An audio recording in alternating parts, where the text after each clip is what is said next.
Hello বন্ধুরা, আজকে Sunday, office ছুটি, তাও বাড়িতে দেখো একটা কাজ আজকে করতে হবে। সেই কাজটা তোমাদেরকে দেখাচ্ছি, অ্যাকোয়ারিয়াম পরিষ্কার। তো এই অ্যাকোয়ারিয়াম যাদের বাড়িতে আছে আর যাদের বাড়িতে নেই, যদি কারোর কেনার ইচ্ছা থাকে তাহলে কি কি ফেস করতে হবে তোমাদেরকে আজকের এই ভিডিওতে বলবো। আর যাদের আছে তাদেরকেও বলবো কিছু টিপস জেনে রাখো যে নোংরা কি করে কম হবে। তো বন্ধুরা, ভিডিওটি সম্পূর্ণ দেখুন। আর যারা অ্যাকোয়ারিয়াম কিনতে চাও তাদেরকেও বলবো যে কি কি ফেস করতে হয় তোমরাও দেখো, যে তাহলে অ্যাকোয়ারিয়াম কেনার ইচ্ছা তোমার আর একটু জাগবে সেই হিসাব করে। তো দেখো, অ্যাকোয়ারিয়ামটা প্রচণ্ড নোংরা হয়ে গেছে, মাছ দেখা যাচ্ছে না, আর কাচের গা দিয়েও শ্যাওলা অনেকটাই জমে গেছে।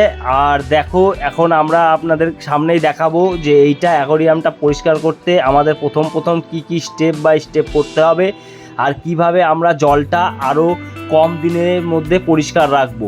ঠিক আছে, তো সেই সমস্ত কিছু আজকের ভিডিওর মধ্যে ক্লিয়ার করে দেবো। আর দেখো, প্রথমেই আমরা একটা ড্রামের মধ্যে গাবলার মধ্যে জল নিয়ে যাচ্ছি, কারণ মাছগুলো আমরা তুলে ওই জলের মধ্যে রেখে তারপরে জলটা আর অ্যাকোয়ারিয়াম, পাথর, গাছ যা যা আছে সব পরিষ্কার করব। তার জন্য আমরা কারেন্ট, অক্সিজেন সব কিছু বন্ধ রেখে, এই যে দেখতে পাচ্ছ এটা হচ্ছে ফিল্টারের মতন অক্সিজেন। ঠিক আছে, এইটা তোমরা যদি রাখো একটুখানি, ওটাতে তোমরা নোংরা টানবে পন্সের মতন।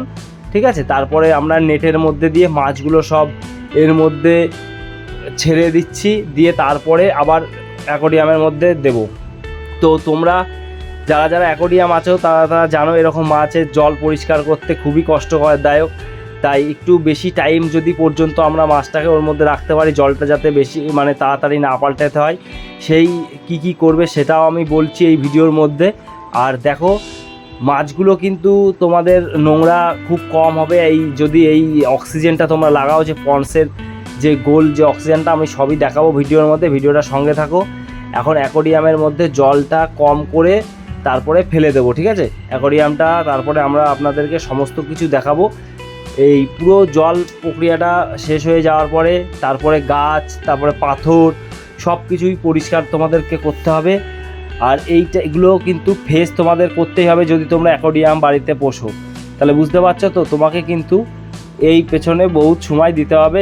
ধরো এখন যদি তুমি সপ্তাহে একদিন দাও, আমি যে প্রক্রিয়া শিখিয়ে দেবো তুমি ওই প্রক্রিয়াতে মাসে হয়তো একবার বা দুবার করবে। তার জন্য কী করতে হবে সবই দেখাবো। আর এই অ্যাকোয়ারিয়ামে এই গরমের মধ্যে এই যে পরিষ্কার করা যে কী কষ্টদায়ক, যাদের বাড়িতে অ্যাকোয়ারিয়াম আছে একমাত্র তারাই জানে। তো তারপরে দেখো, এখন কল পরে নিয়ে যাচ্ছি, গিয়ে এটাকে একটু মাজা ধোয়া করে একেবারে সেটিং করতে হবে। দিয়ে জলমল ফেলে দিলাম সব, ওর মধ্যে নোংরা জল শ্যাওলা জমে একেবারে ভূত হয়ে গেছে। আর তোমরা এটা পরিষ্কার করার জন্য বাসন মাজার যে সাবান আছে সেটাও ইউজ করতে পারো, এমনি সাবান ইউজ করতে পারো। তারপরে এটা যেমন একটা এমন জিনিস দিয়ে ঘষবে যাতে তোমাদের কাজটা ক্র্যাশ না হয়ে যায়। ঠিক আছে, একটু নর্মালে হালকার উপর দিয়ে ঘষবে যাতে স্ক্র্যাচ না পড়ে।